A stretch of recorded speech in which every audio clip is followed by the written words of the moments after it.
Hello, কি অবস্থা সবাই? ভালো আছেন মনে হয়। তো যাই হোক, বেশি কিছু বলবো না, ভালো নাই। দেখেন বাঙালি আমরা আসলে কেমনে কেমনে মানুষ বাঁচবো, আমরা আমাগো পাইন মারার জন্য আমরা সবসময় ব্যস্ত থাকি। দেখেন আমরা বয়কট করলাম, কোকরে আমরা বয়কট করলাম।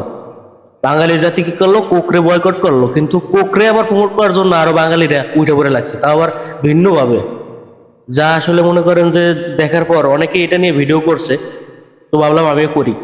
আসলে আমাদের মাথায় কি পরিমাণে আমরা যে কি বলবো, বাঙালি জাতি আমরা আসলে এটা বলার বাইরে। আমরা সবাই ভালোর জন্য এটা বয়কট করছি, এটা অবশ্যই আমাদের ভালো, তাই আমরা বয়কট করছি। এইটা এই পানীয় খাওয়া, যে কোনো পানীয়, এই ধরনের যে কোনো পানীয় খাওয়াই কিন্তু উচিত না, শরীরের জন্য ভালো না। তারপর কোক তো আরো অনেক বিষয় আছে, এগুলো আপনারা জানেন। এই এত বিস্তারিত আমি যাব না, কিন্তু দেখেন কোক আমরা খাই না দেখে কি ধরনের মনে করেন অ্যাড আমাদেরকে, মস্তিষ্কে কি ধরনের অ্যাড মনে করেন যে আমাদের মাথায় ঢোকানোর চেষ্টা করতেছে। তা আবার এই যে এই ধরনের লোকগুলো দিয়ে আমি আপনাদেরকে দেখাচ্ছি, স্ক্রিনে দেখেন। দেখেন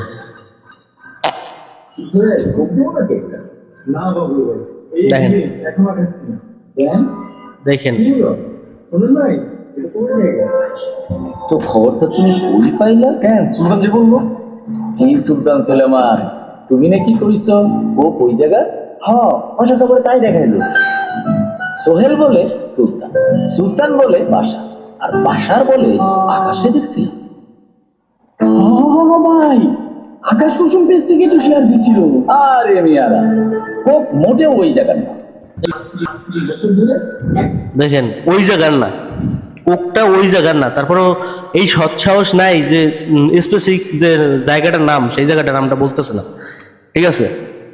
কোক ওই জায়গার না, তারপরেও এই সৎসাহস নেই বলার, নামটা বলার সাহসটা নাই, আবার অ্যাড তৈরি করতেছে। আর এইসব লোকেরা পাবলিসিটি পাওয়ার কারণে, মানুষের জনপ্রিয়তা পাওয়ার কারণে এদেরকে দিয়া এরা এই ধরনের অ্যাড তৈরি করে। আসলে এদেরকেও বয়কট করা উচিত, আমি মনে করি এদেরকেও বয়কট করা উচিত। এরা জনপ্রিয়তার শীর্ষে থাকবে, জনপ্রিয়তা পাবে, তারপর অনেক ধরনের ধরনের অপকর্ম কাজ করবে, বাঙালি জাতিকে জাতির মন মাইন্ড নিয়ে খেলবে। এটা তো তাদেরকে দেওয়া যাবে না। আমরা কোককে বয়কট করার আগে এদেরকে বয়কট করা উচিত আগে, ঠিক আছে? এরা ভাবে কি আমরা জনপ্রিয়তা পাই গেছি, আমরা যেটা করবো ওইটাই পাবলিক নেবে। না ভাই, পাবলিকটা তো বোকা না ভাই।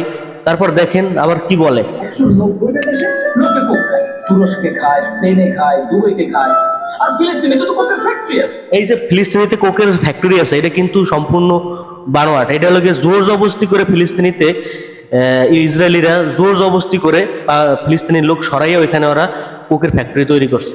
এটার ইতিহাস আমি এদিকে যাব না, এটা আপনারা নেট ঘাটলে অথবা ইউটিউবে এই ধরনের অনেক ভিডিও আছে, আপনারা দেখতে পারবেন।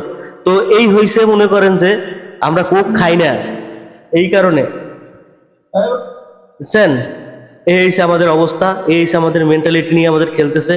আসলে আসেন, কোককে বয়কটের সাথে সাথে এদেরকে বয়কট করা উচিত কিনা আপনারা আসলে বলবেন। আপনাদের কাছে আমাদের কমেন্টে আসলে জানাবেন যে আসলে এদেরকে বয়কট করা উচিত, কোকের সাথে সাথে এদেরকে বয়কট করা উচিত আমার মনে হয়। তো বেশি কিছু বলবো না। বাঙালি জাতি এত বোকা না, আমি ওদেরকে উদ্দেশ্যে বলতে হচ্ছি যে বাঙালি জাতি কিন্তু এত বোকা না। আপনি যত অ্যাড বা যেভাবে অ্যাড দিয়ে করেন না কেন, এতে বাঙালি জাতি কিন্তু এতে তাদেরকে বোকা বোকা বানানো যাবে না, ঠিক আছে? যাই হোক, আমার যদি কোনো ভুল ত্রুটি হয়ে থাকে আমাকে ক্ষমা করে দিবেন। আমি আসলে না বাইরে থাকতে পারি নাই, ভাবছি কালকে ভিডিওটা তৈরি করি, কিন্তু ভাবলাম যে না থাক, সকালের দিকে ভিডিওটা তৈরি করব। আসলে এই কারণে আসলে ভিডিওটা তৈরি করা আসলে মানে এরকম ধরনের অ্যাড দেখার পর মাথা ঠিক থাকার কথা না। তো সবাই ভালো থাকবেন। কোককে বয়কট করার সাথে সাথে এদেরকে বয়কট করা যায় কিনা এটা ভাববেন। সবাই ভালো থাকবেন, সুস্থ থাকবেন, দেখা হবে পরবর্তী কোনো ভিডিওতে। খোদা হাফেজ, টাটা।